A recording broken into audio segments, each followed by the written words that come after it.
बिस्मिल्लाहिर्रहमानिर्रहीम। आपका मंजूर है। आज इकोनॉमिक्स फॉर बिगनर्स सीरीज़ में हमारा जो टॉपिक है वो इलास्टिसिटी ऑफ डिमांड्स की डिग्रीज़ हैं। ठीक है, ये पिछले टॉपिक की कंटिन्यूशन में है। इसके बाद एक और वीडियोस भी, एक या दो और वीडियोस होंगी जो इस टॉपिक को कंप्लीट करने के लिए काफ़ी होंगी इंशाल्लाह। सो हमने लास्ट लेक्चर में डिस्कस किया था कि इलास्टिसिटी ऑफ डिमांड क्या है। इसमें हम ये देखेंगे कि इसकी कितनी डिग्रीज़ हैं। बेसिकली इसकी 5 डिग्रीज़ हैं, लेकिन 3 are the most common, so we discuss them. One is more elastic, second is less elastic and third is unitary elastic. So इसके अलावा जो दो और हैं वो हैं perfectly elastic and perfectly inelastic. लेकिन नॉर्मली वो these two are the extreme cases, so which we normally don't find it in real world, so that's why we take only these three कि ये more common है, मोर elastic, less elastic and unitary elastic. अच्छा जी, तो इससे कबल कि हम शुरू करें, आपको याद है ना इलास्टिसिटी ऑफ डिमांड क्या है? याद है? पिछली वीडियोस दोबारा देखिए अगर आपको भूल गया। इलास्टिसिटी ऑफ डिमांड ये है कि it is the reaction of the demand, quantity demand to the change in price. कि जब चेंज प्राइस में चेंज आता है तो डिमांड का रिएक्शन क्या है, ज़्यादा है या कम। तो उसके लिए हमारे पास एक फार्मूला था, percentage change in quantity demand divide by percentage change in price. अच्छा जी, ये पहले लेते हैं मोर इलास्टिक को। मोर इलास्टिक का सिंपल वर्ड्स में ये मतलब है कि प्राइस में अगर थोड़ा सा भी चेंज आए, small percentage change in a price leads to big percentage change in quantity demand. यानी प्राइस को हमने चेंज किया 2% से और डिमांड चेंज हो जाए 5 या 10 या 20% से, तो ऐसी प्रोडक्ट्स को हम कहेंगे कि they have more elastic demand. यानी थोड़ा सा प्राइस में चेंज लाएं तो डिमांड में बहुत ज़्यादा चेंज आता है। ये किन आइटम्स में होता है जी? ये लग्जरियस आइटम्स में होता है, मसलन आपके या कंफर्ट आइटम्स में भी कह लें, जैसे लैपटॉप्स हैं, जैसे कंप्यूटर्स हैं, जैसे फर्नीचर्स हैं। आप देखें कॉल रेट्स थोड़ा सा डिक्रीज़ होता है, आधा रुपया डिक्रीज़ करते हैं तो उसकी कितनी डिमांड बढ़ जाती है। पैकेज 3 रुपये में पैकेज, 4 रुपये में पैकेज, पहले 5 रुपये का था, अभी 4.5 रुपये का पैकेज हो गया इतने SMS का। तो उससे क्या होता है, उससे फिर डिमांड बढ़ जाती है, तो बहुत ज़्यादा बढ़ जाती है। तो ऐसी प्रोडक्ट्स को हम कहेंगे more elastic. Let's solve a numerical question on it and then we will see how it works. कीमत थी किसी भी चीज़ की 400 रुपये और उसकी क्वांटिटी डिमांड थी 120 और कीमत गिर गई 370 पे आ गई और डिमांड हो गई 170। आपने क्या करना है, इसकी इलास्टिसिटी कैलकुलेट करनी है। ठीक है, अब कैसे कैलकुलेट करेंगे? 400 में और 370 में कितना डिफरेंस है?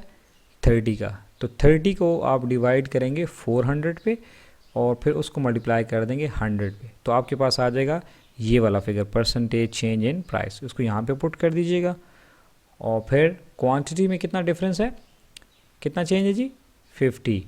तो 50 को आपने डिवाइड करना है 120 पे और फिर उसको मल्टीप्लाई कर देंगे 100 से, तो आपके पास एक फिगर आ जाएगा, उसको आप यहाँ पे लिख देंगे, वो होगा percentage change in quantity demand. जब दोनों को आप यहाँ पे लिख के उसको सॉल्व करेंगे तो आपके पास एक फिगर आ जाएगा, वो आपका मोर इलास्टिक आंसर होगा। याद रखिएगा, इन case of more elastic answer is always greater than 1। और फार्मूला भी अच्छी तरह से याद रखिए, अगर इसको आप रिवर्स कर देंगे तो जवाब गलत हो जाएगा। इसी तरह आप इसको ग्राफिकली भी प्लॉट कर सकते हैं। वर्टिकल एक्सिस पे आप प्राइस ले लें और हॉरिजॉन्टल पे क्वांटिटी डिमांड ले लें। देखें 400 पे क्वांटिटी थी 120 और 370 पे क्वांटिटी है 170, तो इसकी कर्व जो है वो थोड़ी फ्लैटर सी होगी। ठीक है जी। इसी के बिल्कुल अपोजिट जो कॉन्सेप्ट है वो है लेस इलास्टिक। यानी प्राइस में तो बहुत चेंज आ जाए, 10, 20, 30, 40% तक चेंज आ जाए या 50 आ जाए, लेकिन उसके मुकाबले में जो डिमांड में जो चेंज आया है वो थोड़ा सा हो, 2%, 5% हो, यानी कम से कम प्राइस वाले चेंज से कम हो, तो ऐसी प्रोडक्ट्स को हम कहेंगे they are less elastic in demand. जैसे फूड आइटम्स हैं, आप देखें पिछले 4-5 सालों में इनकी कितनी कीमतें बढ़ गई हैं, दुगनी से भी ज़्यादा हो गई हैं, लेकिन हमारी डिमांड्स में कोई ख़ास कमी नहीं आई। थोड़ी बहुत ही कमी आती है लेकिन इतनी नहीं आती। तो ऐसे प्रोडक्ट्स को हम ये कहते हैं दे आर लेस इलास्टिक।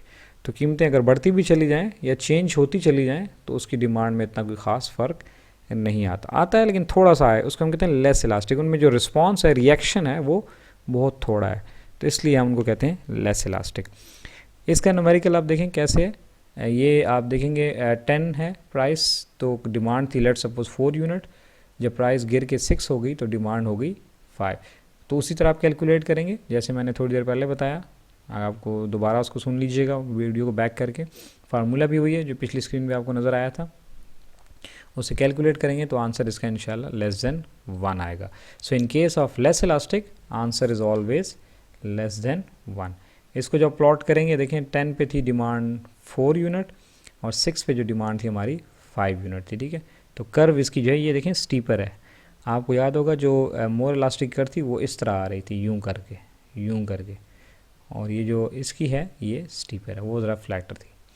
और यूनिटरी इलास्टिक का मकसद ये है कि जब दोनों में एक जैसा चेंज आएगा, प्राइस में चेंज आया 10% और डिमांड में भी चेंज आ गया 10%, या जो भी है दोनों का अगर एक जैसा चेंज हो तो हम उसे कहते हैं यूनिटरी इलास्टिक। डेफिनेशन स्क्रीन पे लिखी है, आप इसको आराम से पढ़ लीजिएगा। दोनों में एक जैसा चेंज हो तो यूनिटरी इलास्टिक।